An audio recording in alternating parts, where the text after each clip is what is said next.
नमस्कार, मैं खास प्रोग्राम शतरंज में आपका स्वागत है। मैं हूं मनीष। एचएन 24/7 देख रहे हैं आप। प्रदेश में अवैध रूप से चल रहे मदरसों पर सरकार ने शिकंजा कसने की तैयारी शुरू कर दी है।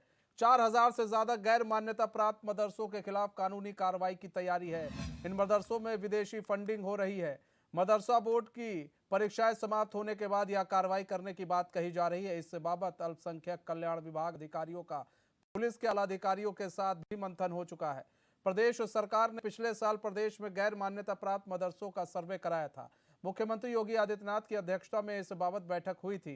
12 बिंदुओं पर कराए गए सर्वे में एक महत्वपूर्ण बिंदु यह भी था कि मदरसों की आय का स्रोत क्या है। सर्वे में 8441 मदरसे ऐसे मिले थे जो अवैध रूप से चल रहे थे। इनकी मान्यता नहीं ली गई थी। खास तौर से उत्तर प्रदेश नेपाल बॉर्डर के जिले में तो इस तरह के मदरसों का जाल मिला था। सिद्धार्थनगर में 500 से ज़्यादा, बलरामपुर में 400 से ज़्यादा, लखीमपुर खीरी में 200, महाराजगंज में 60, बहराइच तथा श्रावस्ती में 400 से ज़्यादा मदरसे गैर मान्यता प्राप्त मिले थे। हालांकि इनमें से अधिकतर मदरसा संचालकों ने यह बताया कि उनके मदरसे चंदे और जकात से चल रहे हैं, पर इनमें 4000 से ज़्यादा मदरसों में विदेशी फंडिंग की बात सामने आई है। दरअसल मदरसा संचालकों ने बताया कि उन्हें मुंबई, चेन्नई, कोलकाता, दिल्ली, हैदराबाद सहित कई महानगरों से फंड मिलता है, पर यह सामने आ रहा है कि इन शहरों के जरिए सऊदी अरब व अन्य देशों से भी यहां पैसा आता है। यूपी के 4000 मदरसों पर अब एक्शन की तैयारी कर रहा है सरकार।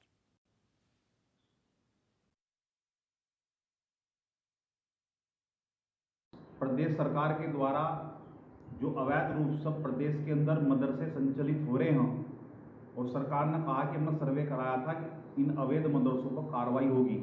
प्रदेश सरकार का, योगी जी का स्वागत योग्य कदम है। प्रदेश के अंदर अवैध मदरसे चल रहे हैं और इनमें विदेशी फंडिंग हो रही है। इस प्रकरण को सर्वप्रथम उठाने वाला बजरंग दल था और बजरंग दल की बहुत लंबे समय से ये मांग थी।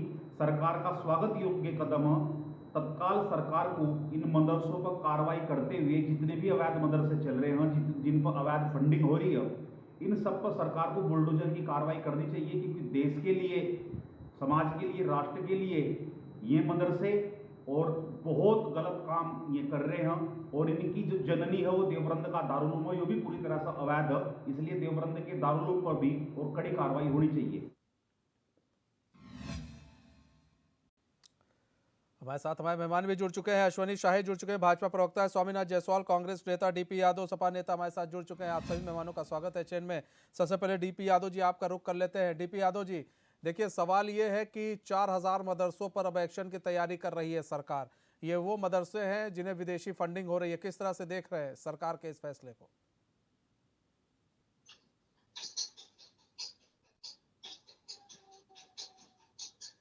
डीपी यादव जी, आपको हमारी आवाज आ रही है? ठीक है। स्वामीनाथ जायसवाल जी, आपसे ही ये सवाल है कि किस तरह से देख रहे हैं सरकार के इस कदम को। 4000 ऐसे मदरसे हैं जिन्हें विदेशी फंडिंग हो रही है, उस पर अब सरकार का एक्शन होने वाला है। देखिए, सरकार जो का दायित्व है, सर पहले भी उत्तर प्रदेश में मदरसों का सर्वे में अवैध तरीके से 8040 मदरसा मिला। तो ये सरकार का दायित्व है कि कहाँ से फंडिंग आ रही है, क्या आ रहा है। और स्वामीनाथ जायसवाल की थोड़ी आवाज को बढ़ा दिया जाए ताकि आवाज जाए। जी अश्वनी शाही जी, आप बोलिए। नहीं, स्वामीनाथ जायसवाल जी आप बोलिए, माफ कीजिएगा। देखिए, योगी सरकार में मदरसों का सर्वे हुआ, में 8040 मदरसे अवैध रूप से चल रहे हैं, संचालन हो रहे हैं और उनसे विदेशी फंडिंग की बात कही गई। नेपाल और कई स्टेट जो लगे हुए हैं वहां से विदेशों से पैसा आ रहा है उसको संचालन करने के लिए। तो अब सरकार का दायित्व है कि मदरसों में किस तरह से शिक्षा दीक्षा होती है और उससे समाज को क्या संदेश जाता है। तो अनुकूल है तो ठीक है, अनुकूल न हो तो अब सरकार अपने दायित्वों का निर्वहन करते हुए उस पर क्या बंद करेगा, बंद करेगा या बुलडोजर चलाएगा, सरकार करेगा। लेकिन मदरसों में जो शिक्षा की बात होती है वही शिक्षा होनी चाहिए। और जिस तरह से ये नहीं है कि मदरसा, बहुत मदरसे हम लोग देखें जहाँ भाई यतीम बच्चे हैं, गरीब बच्चे हैं मुसलमान के, और जाकर वहाँ पे पढ़ाई लिखाई करके और आगे भी बढ़े हैं। तो जिस तरह से इन लोग के मजहब में पूरे उत्तर प्रदेश में पूर्वी बेल्ट में देखे होंगे, आजमगढ़ से लेके हर जगह इतने सारे मदरसे हैं और उसमें पढ़ाई लिखाई होता है, तो कई लोग उसमें पनाह भी लेते हैं। तो ये मदरसे का जब सर्वे हुआ तो सरकार का दायित्व होगा कि उसको कैसे संचालन करने देना है कि बंद कराना है, क्योंकि उसमें देखिए कोई भी कानून प्रक्रिया से ऊपर नहीं है, चाहे किसी समाज का हो।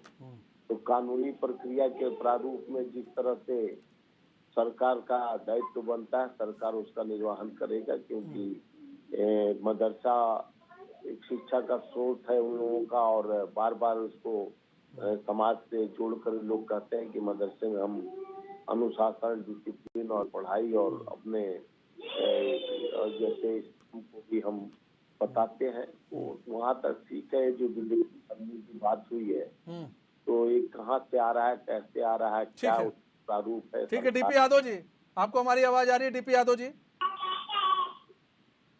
डीपी यादव जी, आपको हमारी आवाज आ रही है?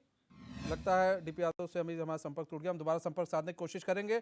अश्वनी शाही जी, 4000 मदरसों पर एक्शन की तैयारी अब सरकार कर रही है, देखिए, लेकिन कई लोग जो है इसका विरोध भी कर रहे हैं। और अभी जैसा कि स्वामीनाथ जायसवाल ने कहा कि कई मदरसे ऐसे हैं जो भाई यतीम बच्चों को पढ़ाते हैं, तो ऐसे बच्चों का भी ख्याल रखा जाए। मनीष जी, देखिए स्वामी नाथ जी ने जो कहा उसमें दो चार बातें उन्होंने बहुत अच्छी कही कि कोई कानून कायदे से ऊपर नहीं हो सकता। यतीम बच्चे पढ़ते हैं, उनको उनका ख्याल रखना चाहिए। उन्हीं का ख्याल रखने के लिए स्वामीनाथ जी ये सब सारे सर्वे कराए गए। सर्वे में 12 बिंदु थे। उसमें एक महत्वपूर्ण था कि कहाँ से बच्चे आते हैं, आपके कमरे ठीक हैं कि नहीं है, प्रॉपर जो है आप बैठने की व्यवस्था है कि नहीं है। एक और उसमें था कि आय का क्या स्रोत है, आप स्रोत बताइए हमको, आय कितनी है ये नहीं है, आय का स्रोत क्या है, जिससे हम वहां पर छाटेंगे और छाटने के बाद ये हम बताएंगे कि कौन सही चल रहा है। सभी को तो हमने कंडम नहीं किया। 8441 मिले ना उत्तर प्रदेश में, जो कि मनीष जी सबसे महत्वपूर्ण बिंदु है कि नेपाल से सटे हुए ये सारे लगभग मदरसे उसमें ज्यादातर पाए गए। फंडिंग कहाँ से हो रही है? नेपाल, बांग्लादेश, सऊदीया और कई देशों से फंडिंग हो रही है। अब फंडिंग का स्रोत ही नहीं बता रहे हैं लोग। जब पूछा गया तो कुछ मौलाना, एक बार हुआ शुरू तो मेरे साथ डिबेट में बैठे थे। उसके 2 दिन पहले उन्होंने कहा कि अधिकारी जो आए उनको जूते चप्पल से मारो, इतना विरोध किया था। मैंने मौलाना से पूछा था, बाद में वो मुकर गए थे उस बात से। लेकिन यहाँ तक इन लोगों को था। लेकिन उत्तर प्रदेश की योगी सरकार मदरसे में एनसीईआरटी की किताबें लागू करना चाहती है। एक हाथ में कुरान, दूसरे हाथ में हम कंप्यूटर की बात करते हैं। वहाँ के बच्चों को भी, चाहे वो गरीब हो, यतीम हो या बेहतर हो, हम चाहते हैं कि सिर्फ दीनी शिक्षा न मिले उनको, दीनी शिक्षा के साथ उनको मुख्य धारा से जोड़ा जाए। क्योंकि वहां पर अगर 100 बच्चे हैं, उसमें 100 बच्चों में से कई बच्चों को गलत शिक्षा दी जाती है, गलत परवरिश की जाती है। ये सब चीजों के ऊपर सरकार का अगर कंट्रोल नहीं रहेगा तो उत्तर प्रदेश हो चाहे मध्य प्रदेश में भी माननीय शिवराज सिंह ने घोषणा किया है कि वहां भी सैकड़ों मदरसे पाए गए हैं, 300 आसाम में पाए गए हैं जो अवैध चल रहे थे। इन सब पर कार्रवाई होगी मनीष जी, और कार्रवाई ये होगी कि आप स्रोत बता दीजिए, आप रजिस्ट्रेशन करा लीजिए, कोई दिक्कत नहीं है। हम आपको बंद नहीं कर रहे हैं, आप पढ़ाइए। आपके शिक्षा देने से, चाहे दीनी शिक्षा हो, मजहबी शिक्षा हो या उत्तर प्रदेश के पाठ्यक्रम में जो है, ये आप पढ़ाइए, कोई रोकने वाला नहीं है। मगर जो आपने स्वामीनाथ जी ने कहा कि नियम और कानून से कोई ऊपर उठेगा तो उसके ऊपर कार्रवाई हो। ठीक है, डीपी यादव भी जुड़ चुके हैं हमारे साथ। डीपी यादव जी, 4000 मदरसों पर अब सरकार एक्शन लेने वाली। ये वो मदरसे हैं जिनकी फंडिंग का अभी तक पता नहीं चल पाया है। फंडिंग कहाँ से आ रही है बता नहीं रहे। ये सिर्फ मुंबई, चेन्नई, इसी के राग अलाप रहे ये लोग। तो किस तरह से देख रहे हैं सरकार के इस एक्शन को? जी हेलो जी डीपी यादव जी, आपको आवाज आ रही है? हाँ आवाज आ रही है, आपको मेरी आवाज आ रही है? जी जी जी डीपी यादव जी बोले। देखिए, ये कितने दुर्भाग्य की बात है कि मदरसों में, स्कूलों में या अन्य जो संस्थान हैं उस पे फंडिंग भी आ रही है और सरकार को पता भी नहीं चल रहा है।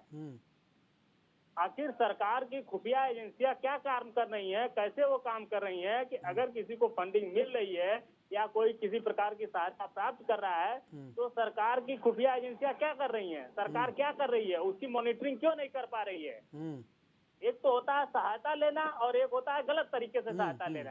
तो मेरी सरकार से ये दरख्वास्त है, ये गुजारिश है कि जो भी संस्थान चल रहे हैं उनकी सरकार अपने सक्षम एजेंसियों के द्वारा जांच पड़ताल कराए और उसके बाद से कहीं न कहीं उनके पास अगर संसाधन नहीं है या उनके पास किसी प्रकार की कोई सुविधा नहीं है तो उनको सुविधा भी मुहैया कराए। मदरसों में भी बहुत से बच्चे पढ़ते हैं जो कहीं न कहीं आगे चल करके नाम रोशन करते हैं, देश और समाज की मुख्य धारा में शामिल भी होते हैं। लेकिन सरकार का ये कहना कि फंडिंग कहाँ से आ रही है, ये तो अपने आप में एक बहुत बड़ी विडंबना हो जा रही है। ठीक है, लेकिन डीपी यादव जी, हम ये जानना चाह रहे हैं कि सरकार के इस फैसले से आप लोग इत्तेफाक रखते हैं, आपको ठीक लग रहा है? सबकी जांच पड़ताल ठीक है, करिए आप, उससे हमें कोई ऐतराज नहीं है और मदरसों को भी ऐतराज नहीं है। मदरसे तो ये चाहते हैं कि सरकार हमारी जांच करे, सरकार हमको सुख सुविधाओं को देखे, हमारे संसाधनों को देखे। अगर मदरसे अपने, लेकिन कई लोग तो इसका विरोध कर रहे हैं ना सर। अपने संसाधनों के द्वारा उनको संचालित कर रहे हैं तो सरकार को ये चाहिए कि सरकार उनको संसाधन सुविधा मुहैया कराए। ठीक है डीपी यादव जी, हम जवाब भी ले लेते हैं। अश्विनी शाही जी, जवाब दे दीजिए डीपी यादव जी का। देखिए, डीपी भाई ने आते ही सरकार के ऊपर इतना आरोप लगा दिया कि एजेंसियां क्या कर रही हैं क्या नहीं, क्योंकि कहने को कुछ नहीं है। इनको भी पता है कि एजेंसियों ने ही जब नकेल कसा है तो 8441 पाए गए हैं अवैध। एजेंसियों ने ही नकेल कसा है तो 4000 अवैध जो पैसे आते हैं बाहर से वो पाया गया है। डीपी भाई, डीपी भाई सुनिए तो, सुन लीजिए डीपी यादव, सुन लीजिए, आ रहे हैं आपके पास सर, आ रहे हैं आपके पास। एजेंसियों के ही सख्त रवैये से 4000 का पता चला है कि यहाँ पर विदेशी फंडिंग आई है। हमने उन पर भी कुछ नहीं किया, उनसे पूछा भाई अपना स्रोत बता दीजिए, वो नहीं बता पाए। तब उनके ऊपर कार्रवाई की तैयारी हुई है और बाकी समाजवादी पार्टी तुष्टीकरण की राजनीति। डीपी यादव जी, सवाल ये भी है, ठीक है अश्विनी भाई, एक मिनट। डीपी यादव जी, सवाल ये है कि अभी यहाँ पर सरकार ने तो सर्वे करा भी लिया, आपकी सरकार तो दूर दूर तक कहीं भटक भी नहीं रही थी जब सत्ता में थी। कम से कम आप लोग सर्वे करा लेते। चलिए यहाँ पर चलिए नाकाम साबित हो रहे थे, आप लोग तो वो चीज़ करा के ये चीज़ साबित कर सकते थे।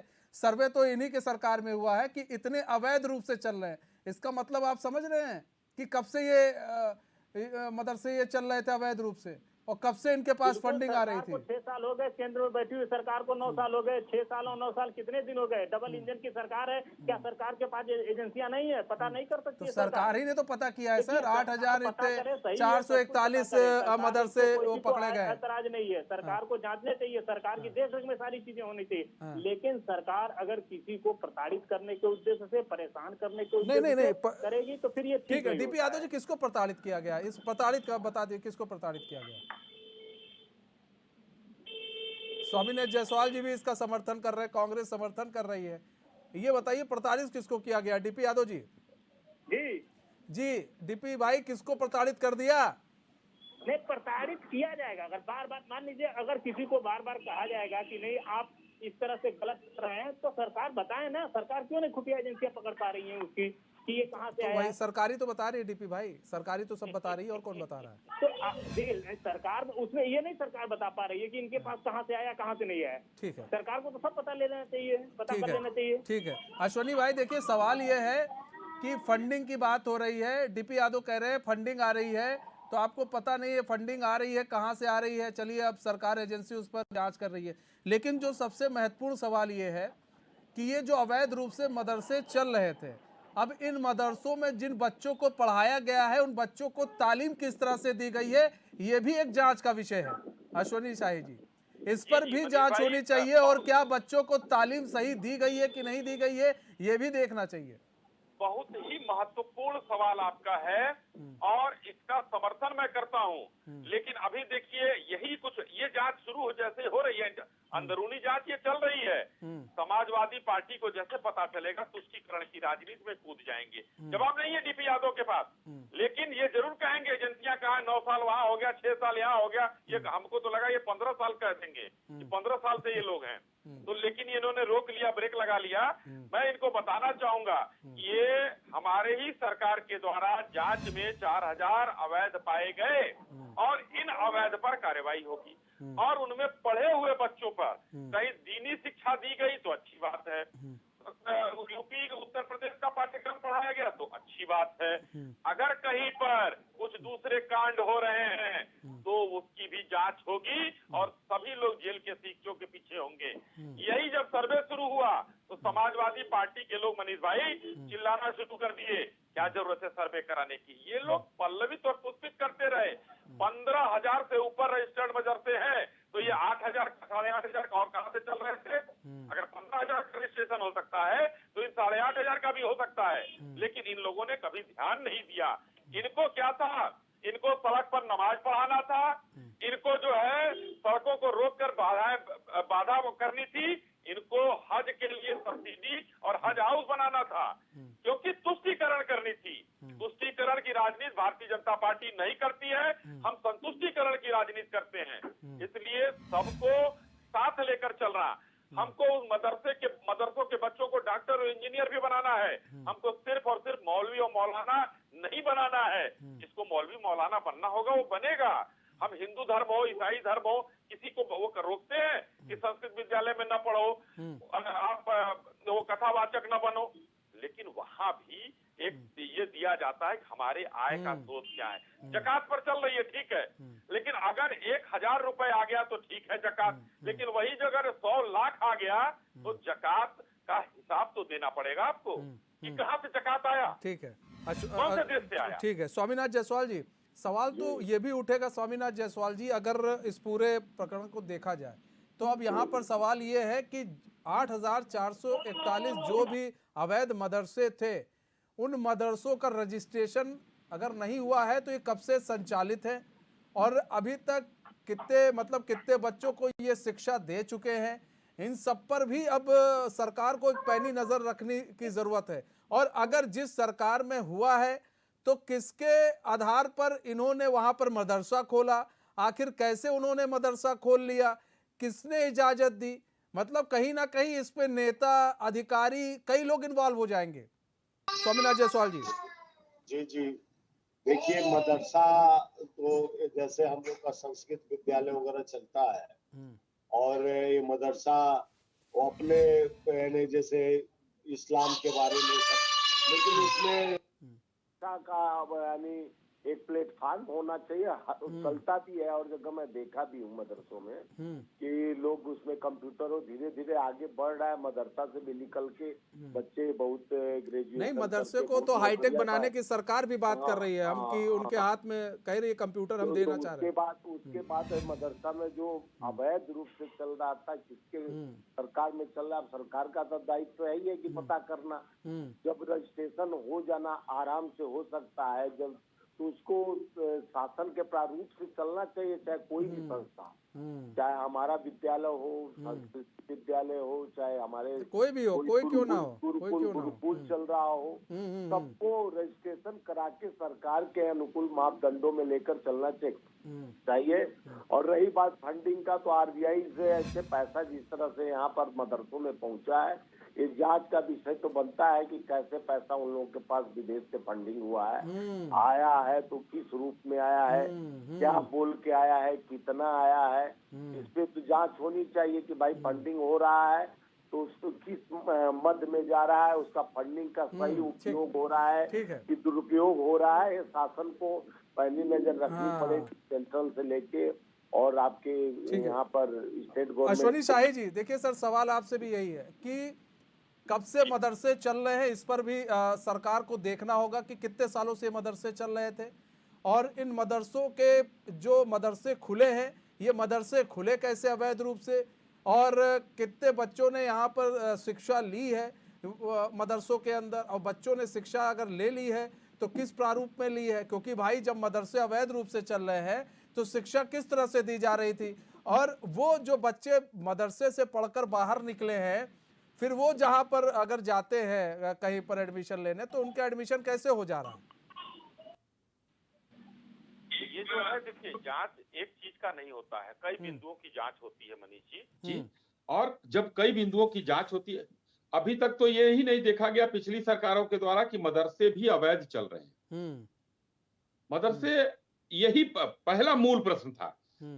जब हम मूल प्रश्न पर पहुंचे उसका विरोध किया गया। उसके बाद जब मूल प्रश्न के बाद कई प्रश्न आए, 12 बिंदु बनाए गए जिसमें बच्चों की सुरक्षा से लेकर और फंडिंग तक की बात की गई।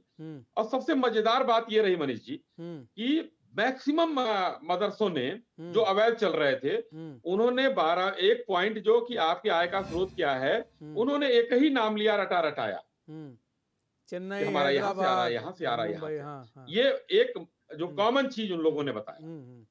तो अब उसमें से भी अब ये स्रोत निकलेगा कि उसमें अब एनआईए की भी जांच हो सकती है, उसमें यूपीएससीएफ भी जांच कर सकती है, उसमें यूपी पुलिस भी जांच करेगी, अल्पसंख्यक विभाग जांच करेगा ही करेगा। तो इसमें बहुत सी चीजें निकल कर आएंगी कि ये कब से चल रहे हैं, इसमें कितने छात्र हर साल निकलते हैं, वो जो निकले हुए छात्र हैं कहाँ पर एडमिशन ले रहे हैं, या जो ये निकलेंगे कहाँ जाएंगे, कैसे एकोमोडेट करेंगे, मौलाना बन रहे हैं या कहीं पर प्रोफेसर और लेक्चरर बने हुए हैं। तो ये सबकी जांच होगी और ये बहुत बड़ा रैकेट इसमें खुलासा होगा। बहुत बड़ा अभी रैकेट देखते है। रहिए जो सरकारों का, पिछली सरकारों का जो हाथ रहा है, इनके ऊपर आशीर्वचन रहा है, उन सारे आशीर्वचन का खुलासा होगा और हिंदुस्तान की जनता देखेगी। नहीं, ठीक है डीपी यादव जी, अब आप देखिए डीपी यादव जी, आपकी सरकार थी तो आप लोग इस ओर ध्यान भी नहीं दे पाए, आप लोग सोच भी नहीं पाए कि भाई इतने संख्या में मदरसे हैं भी कि अब आपको पता है उत्तर प्रदेश और नेपाल बॉर्डर के जिलों में इस तरह के मदरसों का जाल बिछा था। आपको सिद्धार्थनगर में 500 से ज्यादा, बलरामपुर में 400 से ज्यादा, लखीमपुर खीरी में 200, महाराजगंज में 60, श्रावस्ती बहुत छोटा जिला है। हाँ, बहराइच तथा श्रावस्ती में 400 से ज्यादा मदरसे। मतलब कि कैसे ये मदरसे खुले डीपी यादव जी? सवाल तो ये भी है ना कि आप लोग की भी सरकार रही है, ये मदरसे खुले थे, आप लोग को जानकारी नहीं हो रही थी क्या? देखिए मनीष जी, ये बड़े दुर्भाग्य की बात है कि शाही जी अभी पिछले सरकारों में ही खोए हुए हैं। इनको केंद्र में 9 साल की सरकार हो गई, राज्य में 6 साल की सरकार हो गई और ये पता तक नहीं कर पाए कि ये पैसे कैसे आ रहे हैं। मुझे तो कहीं आश्चर्य न हो कि इनकी मिली भगत आज डीपी भाई आप डिटेल लग रहे हैं पैसा आने में, इसकी भी जांच मामला जब नहीं रहा है, कौन कौन इन्वॉल्व है। अब ये एक रटी रटाई बात कर रहे हैं केवल कि ये पैसे फंडिंग कहाँ से हो रही है। अरे आखिर आप उसको मिलने के बाद फंडिंग की जांच कैसे कर रहे हैं? आपको तो इतनी फुल प्रूफ व्यवस्था होनी चाहिए कि वो पैसा आए ही ना गलत तरीके से। अरे ये आपकी सरकारों से चला आ रहा भाई, आपने क्यों नहीं किया? लेकिन ये बस पिछली हमने तो कुछ किया। ऊपर दोषारोपण, पिछली सरकारों ने ये नहीं किया, पिछली सरकार ऐसा करती तो ऐसा नहीं होता, पिछली सरकार वैसा करती तो ऐसा नहीं होता। आज देखिए किस प्रकार से इनके नकल करते हुए जो अभ्यर्थी पकड़े जाते हैं और वो चयनित सूची में आ जाते हैं। अभी लेखपाल की जो भर्ती आई है, बताइए क्या व्यवस्था कर रहे हैं ये? अभी तक किसी सरकार में नहीं हुआ कि जो नकलची पकड़ा अनिल यादव जाए, कहाँ के वही थे? फिर चयनित भी हो जाए। अरे डीपी भाई, अनिल यादव ने कितने को पीसीएस बना दिया बताइए जरा, कितने पास लोगों को, कितने फेल लोगों को। लेकिन डीपी यादव जी सवाल ये है ना, डीपी यादव जी सवाल ये है भाई कि इतने वृहद स्तर पर मदरसे खुलते गए और सरकारों को भनक तक नहीं लगी। ठीक है, आप जो सवाल उठा रहे हैं ठीक है, उठा रहे हैं बीजेपी में, लेकिन ये देखिए ना कि इसी शासनकाल में इन चीज़ों का सर्वे कराया गया। जब सर्वे हो रहा था आप लोग कह रहे थे जी एक पक्ष को ये लोग टारगेट करने पर तुले हुए हैं। आज जब आपको लगा कि नहीं जी वास्तव में कुछ गलत हो रहा था, तब आप कह रहे हैं कि आपकी सरकार उस वक्त क्या कर रही थी। इसी सरकार ने तो किया, किसी और सरकार ने नहीं किया ना। अगर आप करते तो आप क्रेडिट ले सकते थे कि देखिए जी हम अगर हमारे में खुले हैं तो हमारे में बंद हो रहे हैं। तो ऐसी व्यवस्था आप लोगों की सरकारों में क्यों नहीं बनती आई है? अभी भी आप चुनाव लड़ेंगे तो क्या ऐसी व्यवस्था के बारे में बात आप लोग क्यों नहीं करते, खुलकर बात क्यों नहीं करते हैं? डीपी यादव जी। जी डीपी यादव जी, आपको आवाज आ रही है? जी देखिए आवाज आ रही है जी। नहीं, मेरे कहने का मतलब ये है कि सरकार अभी 6 साल से क्या कर रही थी। सरकार अरे कहाँ थी? सरकार हम को कह रहे हैं सोई थी, हम कह रहे हैं सोई थी सरकार, मान लीजिए सोई थी, हाँ, तो हम मान लिए सोई थी। डीपी भाई पहले हम आपकी पहले सारी सरकारों बातों को में मान लेते हैं, पहले देखिए बिल्कुल कितनी बिल्कुल अच्छी बात है। बिल्कुल डीपी भाई हम जी आपकी सारी बातों को मानते हैं, सोई थी सरकार, मानते हैं सोई थी। लेकिन डीपी भाई ये बताइए, आप सत्ता में रहे, आप लोग भी तो काम कर सकते थे। इस तरह से सरकार अगर इस तरह से मदरसे खुले हैं, जो बच्चे पढ़े होंगे, देखिए और पिछली सुनिए मेरी सरकार में बात को, देखिए मेरी बात तो सुन लीजिए, जो प्रोफेसर बने होंगे, जो कहीं एडमिशन लिए होंगे, अब घास तो उस पर भी गिरेगी कि भैया तुम लोग तो फर्जी हो, तुम लोग कैसे अब यहाँ पर बिल्कुल एडमिशन याद लेते हो। करवा ले सरकार। पिछली सरकारों में किसी प्रकार की कोई अनियमितता नहीं हुई है ना सर। अरे स्कूल सर, खोलने में ये यहाँ सर पर ये तो एक देखिए दिन के कानून मदरसे नहीं है चल रहे हैं। सर, ये एक दिन के मदरसे नहीं है। नहीं नहीं नहीं नहीं नहीं, वो देखिए ये हाँ, सरकार ये एक दिन जितने के भी ये मदरसे नहीं खुले है। हैं। वैसे भी आप तो लोग इसकी कहते भी हैं कि जांच होगी, बीजेपी इसकी भी जांच होगी, बीजेपी इसकी भी एक जांच धर्म होगी। की राजनीति करती है, वैसे भी आप लोग जी कहते हैं बीजेपी एक धर्म की राजनीति करती है, तो नहीं, वो दूसरे धर्म धर्म की के इतने राजनीति समझ में आ मदरसे गया कैसे सबको। खुलवा बीजेपी देगी का एक बीजेपी। धर्म की राजनीति बीजेपी की सबको समझ में आ नहीं गई नहीं है, नहीं, इसीलिए तो आप ये कह रहे, धर्म का मान नाम रहे ना बेच डीपी रहे थे भाई, ना। देखिए ना डीपी भाई देखिए, आप मान जो रहे ये ना, धर्म का नाम डीपी बेच भाई रहे आप थे ना, मान रहे, इनको जनता ने डीपी सबक भाई, सिखा दिया है। डीपी भाई आप मान रहे ना कि बीजेपी एक धर्म की राजनीति करती है, तो वही तो हम भी कह रहे हैं, बीजेपी एक धर्म की राजनीति करती है, तो फिर इतने मदरसे बीजेपी क्यों खुलवाएगी। बीजेपी पागल जी थोड़ी ना है। जी हाँ, तो इतने मदरसे जो खुले डीपी भाई, तो कैसे खुल गए। नहीं वो धर्म के नहीं, वो केवल दिखाने के लिए। धर्म की कोई राजनीति करती है मनीष क्या? जी, ठेकेदारी है बीजेपी क्या? कोई ठीक, ठेकेदारी नहीं है धर्म की डीपी राजनीति। भाई केवल बहुत देखिए अच्छे धर्म, वो प्रवक्ता तो है। हिंदू मतलब धर्म मानते की हैं राजनीति नहीं बीजेपी करती है। धर्म की वो धर्म राजनीति को नहीं करती है, मान लीजिए बीजेपी धर्म की राजनीति नहीं कर रही है। नहीं करती है, वो केवल धर्म ठीक को है, बेचने चलिए का काम मान करती है। लिया। धर्म को बेचने का ठीक काम है, करती है। मतलब आज से आपके नेता ये नहीं कहेंगे कि बीजेपी तुष्टीकरण की राजनीति कर रही है, अब आप लोग नहीं, मानते धर्म को नहीं, हैं। हम कह रहे हैं ना, अश्वनी धर्म को भाई, बेचने का आप राजनीति भी ये करती बात है। कह रहे हैं, मैंने नहीं कही, आपने कही है। नहीं, बीजेपी धर्म धर्म विशेष की धर्म राजनीति को नहीं बेचने करती का है। काम कर रही है। ठीक है अश्वनी साई देखिए जी। मनीष जी, डीपी भाई बहुत अच्छे प्रवक्ता हैं, हाँ, मगर आज जो है वो पता नहीं क्यों डीरेल हो रहे हैं, यानी कि उनके पास जवाब नहीं है। अभी कुछ दिन तक हमारे साथ बैठते थे, हाँ, तो समाजवादी पार्टी को पानी पी पी कर गाली देते थे, क्योंकि चाचा के साथ थे। हाँ, अब आ गए हैं, तो अब उन नीतियों को कैसे ये भरा खराब कह सकते हैं। हाँ, खराब कहने की कोई बात नहीं है। डीपी भाई दूसरे मुद्दे पर कराइएगा, बहुत अच्छी चर्चा करेंगे, लेकिन यहाँ तुष्टीकरण की राजनीति, और आपने अंत में कहलवा ही दिया इनको, इनसे कि भारतीय जनता पार्टी ऐसी है और हम ऐसे हैं। तो आज ये देखने को मिल रहा है कि कहीं ना कहीं भारतीय जनता पार्टी, योगी सरकार एक बेहतर काम कर रही है, और उसका जवाब समाजवादी पार्टी जो प्रमुख विपक्षी दल है वो नहीं है उसके पास। स्वामीनाथ जायसवाल जी, देखिए सर एक चीज और भी कि अब ये जो बच्चे हैं, देखिए राजनीति तो कर लिया इन लोगों ने, अब राजनीति हो गई, अब बच्चों पर असर पड़ेगा इस पर, क्योंकि जो अवैध है भाई, उनकी डिग्री जो है मान्यता प्राप्त नहीं होंगी। अब ये रजिस्टर खंगाला जाएगा, ये बच्चे कहाँ पर हैं, ये बच्चे जहां पर, अगर जो बच्चे नौकरी कर रहे होंगे उनके लिए दिक्कत है। अब भाई उनका गुनाह तो था नहीं, वो तो बेचारे पढ़ने गए थे मदरसे में, तालीम लेने गए थे, उनका गुनाह थोड़ी ना है। लेकिन अब ऐसे लोग जो है जब तालीम देते हैं, उनको मालूम है अवैध है, और उसके बाद जब तालीम देते हैं तो सीधा असर जो है छात्रों पर पड़ता है। अब उन बच्चों पर, बेचारों पर असर पड़ेगा। कई बच्चों की ऐसे तो नौकरी भी जा सकती है।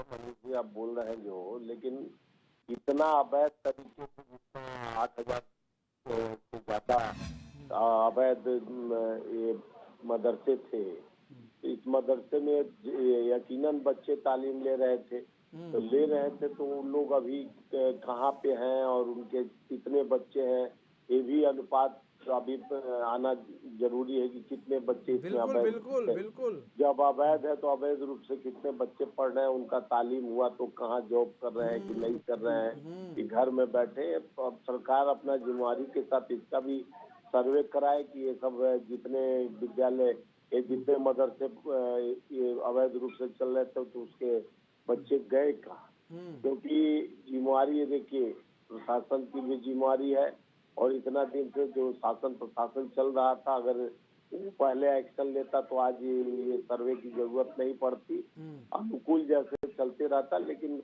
अब फंडिंग आ रही है तो इसमें तो सेंट्रल गवर्नमेंट और स्टेट गवर्नमेंट जान रही है कि फंडिंग कहाँ से आ रही थी, तो ये सबका दूध का दूध पानी का पानी हो जाना चाहिए। और जो बच्चे का कोई गलती नहीं है, हमारे धर्म का हो चाहे किसी धर्म से जुड़ा हुआ है, बिल्कुल। और अवैध रूप से अगर कोई कार्य होता है तो सरकार के निगाह में आती है तो उस पर तो कार्रवाई होती ही है, क्योंकि लेकिन अवैध लेकिन रूप से लेकिन कोई चीज लेकिन मान्य नहीं है।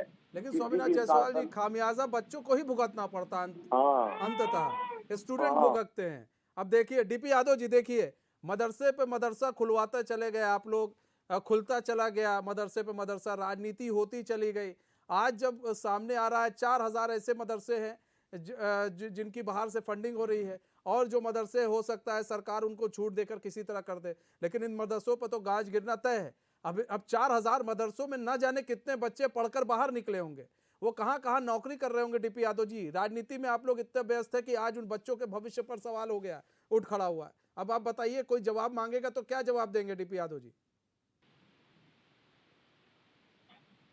मैं आपको धन्यवाद देता हूं, एचएनएन न्यूज को भी धन्यवाद देता हूं। ठीक है, पिछली सरकारों ने गलती की तो सरकार का ये उत्तरदायित्व तो बनता है कि चलिए अब आप आगे से इस गलती को सही करिए, अब बात का बतंगड़ मत बनाइए, और कहीं ना कहीं जो मदरसे खुले हुए हैं उनको साधन सुविधा दीजिए, जिससे जो वहाँ के बच्चे हैं वो पढ़ लिख करके समाज की मुख्य धारा में शामिल हो और सबके साथ कदम मिला करके देश और समाज का कल्याण करें। इस तरह की बातें केवल नहीं होनी चाहिए। आप 6 साल से क्या कर रहे थे, 6 साल पहले क्यों नहीं आपने किया, उसी समय आप बताए होते। अब आप तमाम तरह की दुनिया मनगढ़ंत बातें कर रहे हैं, सरकार मनगढ़ंत बातें कर रही है। 9 साल हो गई केंद्र में सरकार, अब चुनाव आया 2024 को, तो आप सारे के सारे मदरसे, सारे शिक्षण संस्थान, सारी संस्थाएं आपको अवैध दिखाई देने लगी हैं। इस तरह की बात नहीं होनी चाहिए। समाज में भेदभाव मत करिए, आप कहीं ना कहीं जो है समाज को एक साथ लेकर के चलिए, और जो भी बच्चे उसमें पढ़ रहे हैं उनको नियमित करके उनको साधन सुविधा मुहैया कराइए। हमारी तो मदरसों वालों से बात हो रही है ना, ठीक है, वो कह रहे हैं हमारी सरकार जांच करा ले, हम तो अपने संसाधनों के ऊपर अपने मदरसे को संचालित कर रहे हैं, सरकार से हमको फंडिंग नहीं मिल रही है। अगर वो कहीं से अपने किसी समाज सेवी संस्था के द्वारा या जो सामाजिक कार्य लोग करते हैं उनसे लेकर के चंदा जुटा करके अपने मदरसे को चला रहे हैं, तो सरकार कहे ये अवैध है, ये ऐसा ना करिए आप, हम आपको फंडिंग कर रहे हैं, हम आपको संसाधन दे रहे हैं, आपको सुविधा दे रहे हैं, जिससे आपके यहाँ के बच्चे पढ़े लिखे। डीपी भाई सुनिए, इनके जो बड़े बड़े मौलवी हैं, मौलाना साहब है ना, उन्होंने ही कई बार बयान में ये कहा है कि हमें किसी फंडिंग की जरूरत नहीं है, हमें सरकार के रहमो करम की जरूरत नहीं है। अरे कौन सरकार किसी पर रहमो करम नहीं कर रही है, सरकार अपना दायित्व तो निभा रही है। कई ऐसे उनको करे ना, उनको कहे तो फिर आप बंद करिए मदरसे, जब सरकारी फंडिंग नहीं ले रहे हैं उनको भी करिए, उनको रास्ता दिखाए, उनको कहीं बंद करिए, हम जिनको जरूरत है वो लेंगे। ठीक है, अश्विनी जी जवाब दीजिए। जी देखिए, डीपी भाई ने को मैं धन्यवाद देना चाहता हूं कि इन्होंने मान लिया कि पिछली सरकारों ने गलत किया था और अब ये सरकार सुधारे। तो डीपी भाई आप आश्वस्त रहिए, सरकार सुधार की तरफ ही कार्यक्रम कर रही है और हम सब सुधार कर रहे हैं, और जो उसमें बच्चे पढ़ रहे हैं उनको सारी सुविधाएं देने का काम कर रहे हैं। हम मिड डे मील उनको फ्री दे रहे हैं जो मान्यता प्राप्त है, हम उनको सारी सुविधाएं, किताबों तक हम फ्री दे रहे हैं, उसमें तो हम सारी सुविधाएं दे रहे हैं, उसमें कोई दिक्कत वाली बात नहीं। जो आप कह रहे हैं कि अपने संसाधन, अपने रिश्तेदार और नातेदार से पैसा, हम भी कुछ किसी को मना नहीं कर रहे हैं, हम तो सिर्फ ये पूछ रहे हैं कि भाई स्रोत आप बता दीजिए, वो कौन सा रिश्तेदार है, वो कौन सा नातेदार है, वो देश में बैठा हुआ व्यक्ति क्या आपसे क्या रिश्ते हैं, हम स्रोत पूछ रहे हैं और कुछ नहीं पूछ रहे हैं। हम सरकार के रहमो करम वाली कोई बात ही नहीं है। क्या है अश्विनी जी, आज आपको हो क्या गया है, आप तो ऐसा जवाब नहीं देते थे, अरे ऐसी बातें नहीं करते थे आप। आज अरे मैं तो सच बात बोल रहा हूँ डीपी भाई, सारी चीजें आप मदरसे वाले ही आकर के बताएंगे, सारी चीजें वही बताएंगे। आपकी एजेंसी क्या कर रही है? डीपी भाई एजेंसी को जो करना है एजेंसी कर रही है। डीपी भाई आप सुनिए तो डीपी भाई थोड़ा सुन लीजिए। सरकार आप ही चला रही है, अरे डीपी भाई हम आप बीच में नहीं बोला करते एक दूसरे के। डीपी भाई मैंने जो कहा कि हम जो है इससे पूछ रहे हैं, एक मिनट अश्विनी भाई, अश्विनी भाई एक मिनट, डीपी भाई एक सवाल है। डीपी भाई देखिए, सवाल देखिए, समझिए कि अगर आपको कल्पित बनाया जाता है, आपको बताया जाता है आप आरोपी हैं, या किसी को भी, आप छोड़िए XYZ, किसी को भी बताया जाता कि आप आरोपी हैं, आप इस केस में आरोपी हैं, तो आरोपी से पूछेंगे ना कि ये बताओ भैया तुमने कत्ल क्यों किया, किस लिए किया। अब वो इतने बड़े हमने पुलिस वाले अब इतने नहीं सुन, अब डीपी भाई सुनिए ना, एक मिनट सुनिए ना डीपी भाई, अब बात पूरी सुन लीजिए डीपी भाई। अब पुलिस वाले इतने दिमागदार भी नहीं है कि नहीं अब क्या नाम है, बिना पूछे ही वो कहने तुमने इसलिए कत्ल किया, तुमने उसका इसलिए कत्ल किया, इसलिए रिलेशन था, यहाँ पर लेकर गए थे। डीपी भाई यहाँ पर तो सरकार पूछेगी, एजेंसी पूछेगी आप ये बताइए आपको पैसा कौन दे रहा था, वो बताएंगे सर जी हमारे ये पैसा दे रहे थे, मेरे भाई साहब पैसा दे रहे थे, अच्छा ठीक है, कितना पैसा दे रहे थे, इतना पैसा दे रहे थे, अच्छा और कौन पैसा दे रहा था, ये पैसा दे रहा था। फिर इसी तरह तो कड़ी से कड़ी जोड़ी जाएगी कि नहीं ये पैसा नहीं दे रहे थे, अच्छा इनके पास पैसा कहाँ से आ रहा था अगर इतना पैसा दे रहे थे, तो कड़ी से कड़ी ही तो डीपी भाई जोड़ी जाएगी। तो सरकार तो पूछेगी ना, सवाल तो उन्हीं से पूछेगी जो मदरसा चला रहे थे। मनीष जी इसमें थोड़ा सा एक लाइन मैं जोड़ देता हूँ। ठीक है, ठीक। जो बता पाएगा, स्रोत बता देगा, उसके लिए कोई दिक्कत नहीं, स्वागत है उसका। लेकिन जो नहीं बता पाया, और इसमें जो 4000 पाए गए ये नहीं बता पाए हैं स्रोत अपना, इसीलिए है। और तो जो उनके ऊपर 8441 थे, लेकिन उन लोगों के ऊपर इस तरह की कार्रवाई इसलिए नहीं हो रही है क्योंकि वो काम कर रहे हैं और सरकार भी उनके साथ लगातार टच में है। डीपी भाई 10 सेकंड, डीपी भाई ये जल्दी से जवाब दे दीजिए कि आप ये बताइए ना कि सरकार इन्हीं से तो पूछेगी और किससे पूछेगी? जी, निश्चित रूप से सरकार की ये जिम्मेदारी होती है कि अगर देश में कहीं भी किसी प्रकार का कोई काम हो रहा है जो राष्ट्र हित में, देश हित में नहीं है, तो उसका पता लगाना। केवल गोल गोल घुमाना सरकार का काम नहीं है, और रिस्पांसिबिलिटी को थ्रो करना कि एक दूसरे के जिम्मेदारियों से, अपनी जिम्मेदारियों से हटना, केवल जिम्मेदारियों को पिछली सरकारों पर और उनके ऊपर, इनके ऊपर, इस तरह का सरकार का काम नहीं होता है। यानी सरकार ठीक है, जिम्मेदारी। ठीक, बहुत बहुत धन्यवाद सही मेहमानों का हमारे साथ जुड़ने के लिए और अपना बहुमूल्य समय देने के लिए। तो हमारे इस खास पेशकश में बस इतना ही। अब मुझे दीजिए इजाजत, तो खबरों के साथ बने रहने के लिए देखते रहिए एचएन न्यूज़। नमस्कार।